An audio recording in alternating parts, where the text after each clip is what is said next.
Saat kita berhenti di lampu merah saat menyala nih, pernahkah kita menyaksikan ada orang kaya dari balik jendela mobilnya mengeluarkan uang 1 juta rupiah diberikan kepada pengemis atau pengamen di perempatan jalan? Ada nggak di antara kita yang pernah menyaksikan?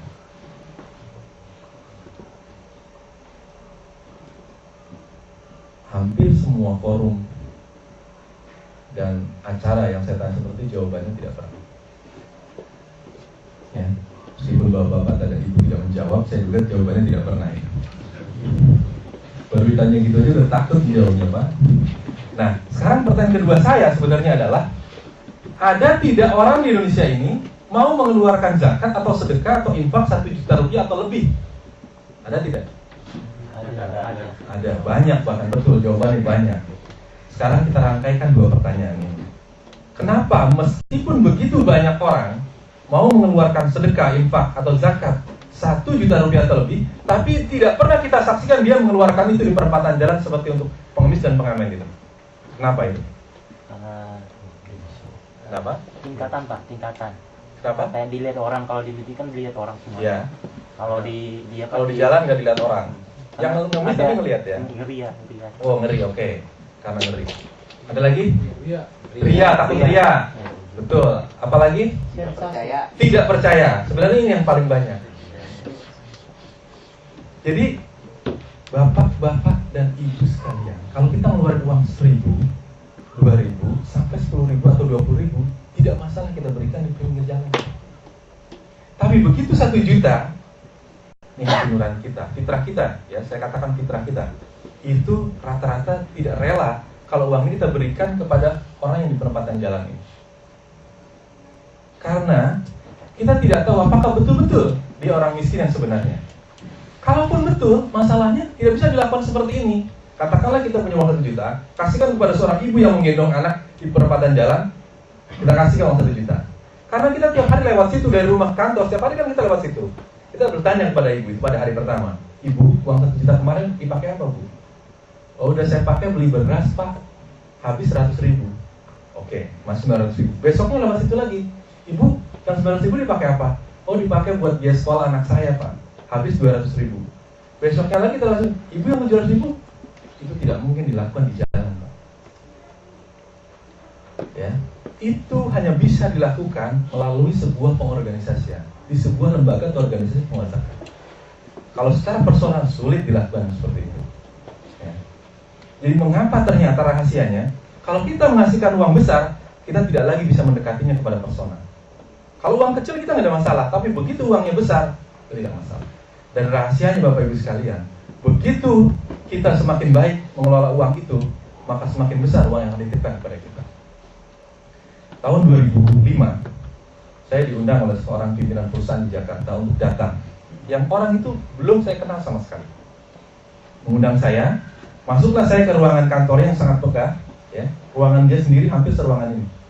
Hanya dia sendiri menghuni satu ruangan itu yang selebar ini ruangannya. Dia adalah presiden komisaris sebuah perusahaan otomotif di Jakarta. Kemudian setelah basa-basi sedikit, akhirnya dia, ini Pak, saya mau menyerahkan zakat pribadi saya. Dia keluarkan cek, dia tulis, keluarkan, serahkan pada. Begitu saya lihat, 500 juta. Zakatnya pribadi dia 500 juta. Kalau kita asumsikan itu 2,5%-nya, dia berarti punya penghasilan 40 miliar. Itu berarti penghasilan 40 miliar. Gitu. Sekarang saya dalam hati saya berpikir, ini orang ini kenapa ya? Kenal juga tidak dengan Ahmad Jua ini. Dia mau-maunya nitipkan uang sebesar 500 juta hanya dengan alasan menyalurkan zakat pribadinya. Padahal dia bisa dengan uang 500 juta itu bagi-bagi aja orang miskin atau serahkan ke panti asuhan mana kek. Dan Bapak Ibu sekalian jangan lupa, pada waktu itu 500 juta itu katanya mampu membeli 5 buah mobil. Indonesia. Saya berpikir itu terjadi karena sebenarnya dia telah percaya pada organisasi di mana saya terlibat di dalam. Dia bukan percaya pada Ahmad Juwaininya, pada si A, pada si B-nya, tapi dia pada organisasinya inilah yang dia percaya, maka diserahkanlah dana itu. Dan yang saya tahu, Itulah zakat personal yang dibayar oleh organisasi formal di Indonesia yang terbesar sampai saat ini. Saya udah cek ke semua teman-teman saya yang ngurusi zakat, baik yang pemerintah maupun masyarakat, tidak pernah ada yang mencatat rekor 500 juta dalam satu kali pembayaran. Ini tidak pernah, kecuali yang pernah saya terima itu. Ada, tapi yang lebih hebat lagi bukan zakat, Pak. Saat saya berdialog dengan seorang ustadz, dia ada kegiatan namanya penggalangan dana untuk sebuah pembangunan gedung. Salah satu pengusaha di sana ngasih cek langsung 5 miliar untuk sumbangan gitu loh. Ditulis langsung 5 miliar. Kata Pak Ustadz itu, saya aja udah hampir mau pingsan ngelihatnya. Karena ada orang semua sumbangan 5 miliar sekali teken. Saya bilang di hati saya sama Pak, saya sampaikan juga sama Pak Ustadz, Ustadz, iya ya, kok kayaknya sekarang ini mulai juga hadir keajaiban-keajaiban soal orang beribadah zakat, terus beribadah harta terus seperti di masa Nabi. Kalau dulu kan kita nggak pernah bayangin. Jadi mengapa zakat itu perlu dikelola secara kelembagaan? Coba lanjutkan. Nah, ini manajemen zakat yang baik itu bisa. Maka di sebuah ceramah zakat yang saya diundang, yang dihadiri oleh Pemda Provinsi Sumatera Selatan, barangkali ada di antara bapak-bapak yang berasal dari Sumatera Selatan. Di situ hadir Sekda Provinsi Sumatera Selatannya, pegawai-pegawai Pemda. Maka saya mengajukan pertanyaan seperti ini. Bapak-bapak ibu sekalian yang hadir di ruangan ini, kalau saya boleh tahu, berapakah zakat terbesar dibayar oleh orang di Palembang ini? Saya bilang 50 juta, 100 juta, ya Pak, katakanlah 100 jutaan paling tinggi. Oke, saya bilang, Pak, Bu, 100 juta kalau dipakai ngebangun gedung yang kita pakai buat seminar ini bisa nggak? Nggak bisa, Pak.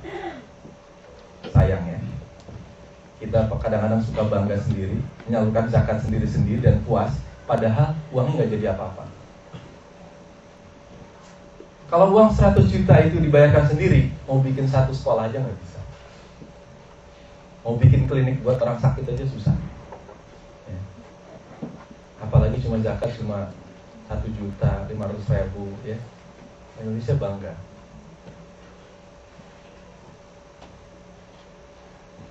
Di tahun-tahun sekitar tahun 1997 sampai 2003 itu, 2002 maaf, saya sering sekali mengatakan begini. Saya dengar ada seorang Pak Haji di pasar Minggu, ya, yang suka mengeluarkan zakat setiap bulan Ramadan itu 400 juta. Dan pada penyalurannya dilakukan selama 3 hari berturut-turut. Biasanya Pak Haji itu ngasih tahu ke tetangga-tangganya, kadang sampai nempel pamflet, bahwa hari ini mau dijalankan zakat, bagi yang mau menerima silahkan datang pada hari itu. Maka mengantrilah orang-orang di rumah Pak Haji. Maka ketika saya mendengar kata-kata seperti itu, saya katakan begini, teman-teman semua, ya, bapak-bapak atau ibu sekalian, kalau ada yang kenal dengan Pak Haji ini, yang sering tiap tahun bagikan zakat di bulan Ramadan ini, tolong sampaikan salam saya Ahmad Juwaini dari Dompet 2, Pak. Salamnya apa? Ada 2, saya bilang. Yang pertama, apakah Pak Haji itu tahu orang yang antri di urutan ketiga, dan yang antri di urutan ke-7, dan yang antri di urutan 41 punya hubungan keluarga atau tidak?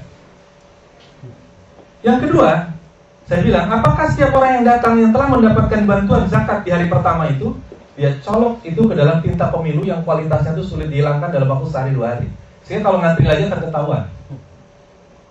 Kalau itu belum dilakukan, maka sampaikan salam saya Ahmad Juwaini dari Dompet 2. Kenapa Pak bisa menyampaikan begitu? Karena terlalu riskan membuat antrian panjang dengan modal sederhana seperti itu. Cara membaginya mudah sekali dikelabui. Masyarakat kita itu sudah luar biasa kalau soal menipu, Pak, Bu. Ya. Ini kisah langsung saya alami. Pagi-pagi datang 2 orang ibu, usia yang pertama 30-an tahun, yang kedua usianya 50-an tahun. Sekitar setengah 8 pagi dia sudah sampai di kantor Dompet 2, Pak, pas saya yang melayani. Maka saya bertanya, ada yang bisa dibantu, Bu? Gini, Pak, saya ini baru aja mendarat di pelabuhan Tanjung Priok. Waduh, dari mana, Bu? Saya kan darinya kerja sebagai TKW di Malaysia. Itu sama askar-askar tentara Malaysia dan polisi itu ditangkepin. Dan memang waktu lagi zaman penangkapan TKW kita. Akhirnya kami